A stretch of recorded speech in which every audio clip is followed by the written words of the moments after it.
สวัสดีท่านผู้ชมมื้อนี้สิพาท่านผู้ชมมาเบิ่งการซักยาแบ้ซักยาฆ่าพยาธิให้แบ้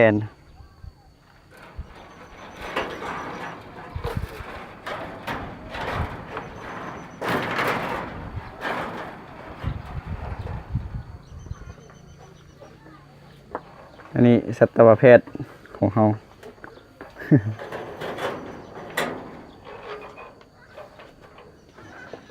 บ่ท่าคล้องเชือกก็ได้ที่จับเลยแล้วนะจับแล้วก็สิ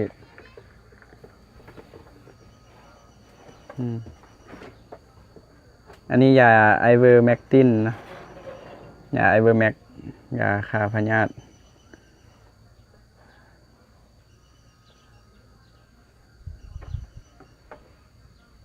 ใส่1 ซีซีต่อน้ำหนักตัว30 กิโลแบ่เขาหากระซื้อมาได้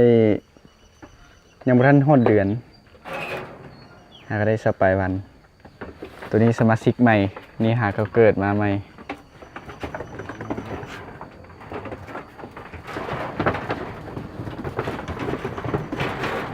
จับเข่ามันนะครับจับเข่ามันแล้วเอาขาหนีบตัวมันนะเอาขาหนีบตัวมัน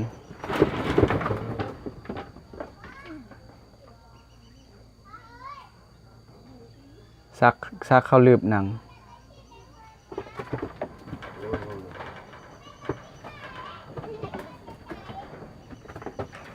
นี่แม่น้อยเกิดใหม่ตัวนี้แม่มัน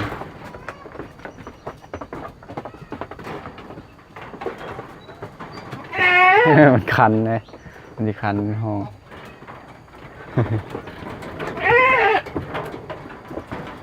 เดี๋ยวก็เศร้าเดี๋ยวก็เศร้า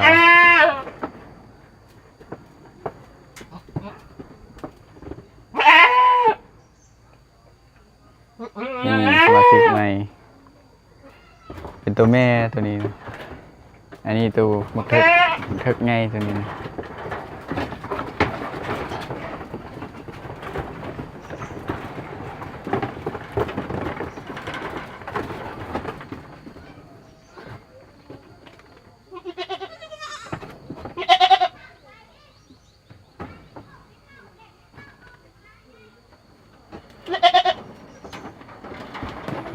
เรียบร้อยคิวบักเทิกไงสุดลอง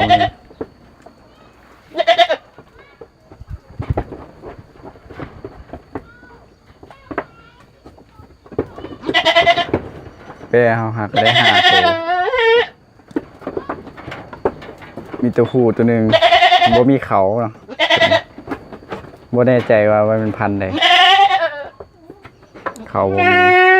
ตอนนี้ตอนซื้อมาน้ำหนัก30 กิโลตอนนี้มันยังไม่ทันตุ้ยเถอะเดี๋ยวเขาซักยาฆ่าพยาธิมันก่อน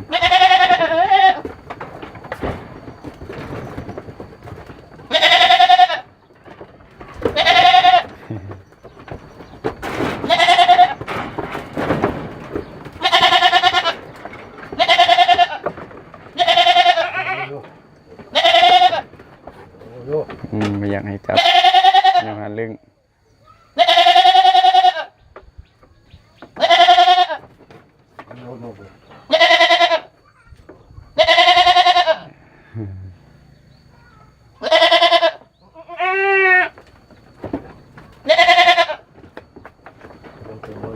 อย่างตัวน้อยหันใส่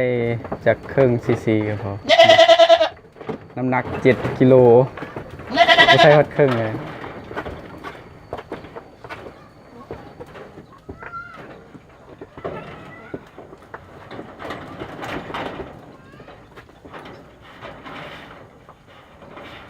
กำลังกินนม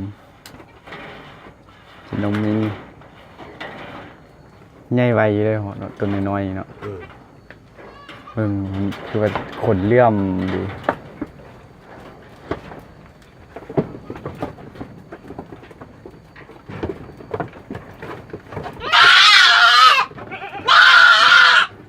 เอาขาหนีบตัวมันไว้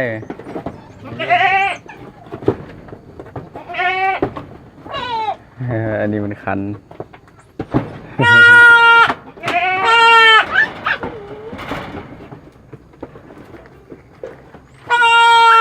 นี่เนาะยาเขาสัก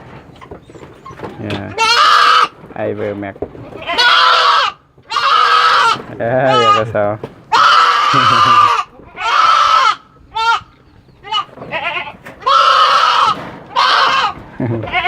คัน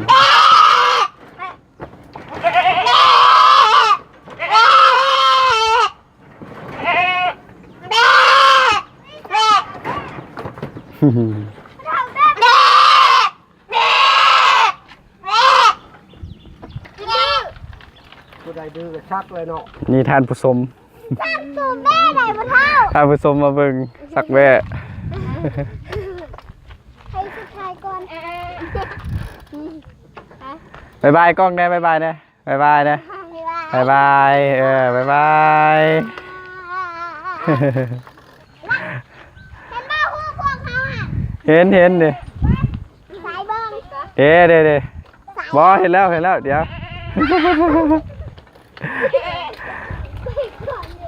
จ้าเราสำหรับคลิปนี้ก็จบเพียงเท่านี้เนาะขอบใจสำหรับการติดตามรับชมบายบายสบายดี